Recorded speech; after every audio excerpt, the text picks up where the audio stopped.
And that's a good one we could do. So many songs we could do. And it's this week, I've just been here for a week, and I emigrated to the States in 1980. Not to leave the country behind, but I was married to an American girl, and I wanted to start a family, and we went back there. I got 3 kids, and But I've had such a great week, and we're already planning to come back in January next year. So maybe I just don't want people to forget that I'm British. You know, it's crazy.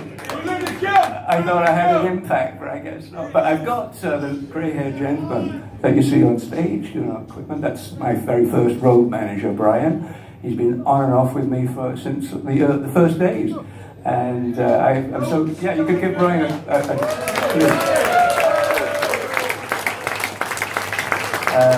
and I've been blessed with having all the people who've been in the band really that helped me move it along. You know, there's sometimes when there's a very strong leader, and there's sometimes when there's a very weak leader.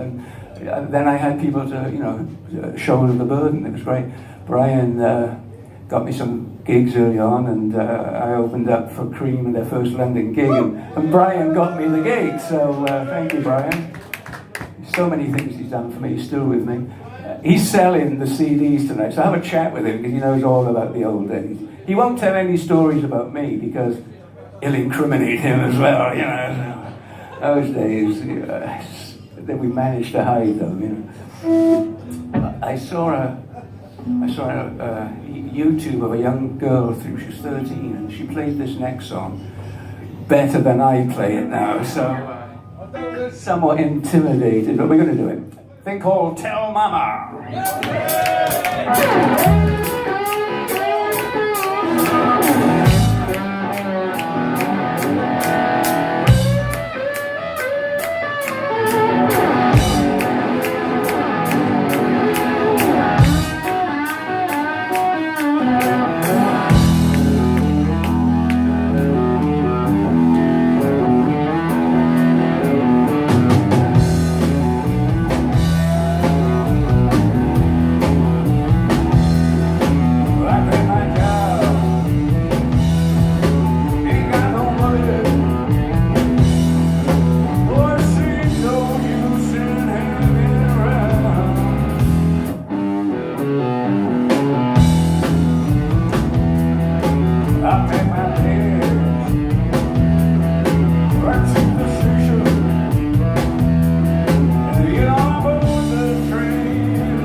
very much, but also it reminded me when I was 13, when I started, I saved up my paper round money because I saw an ad in the back of my parents' crossword puzzle book.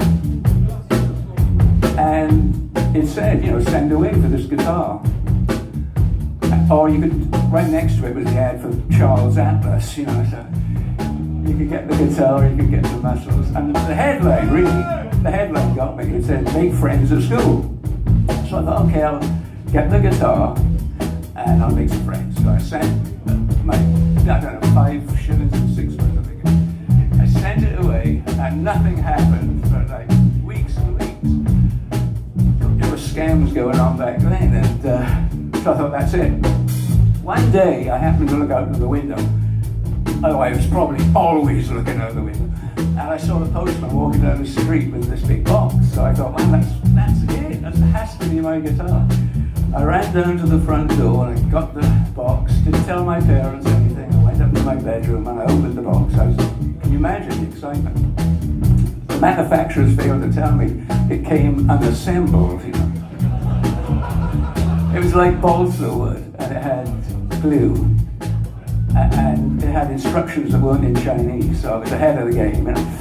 And I thought, well, what am I going to do?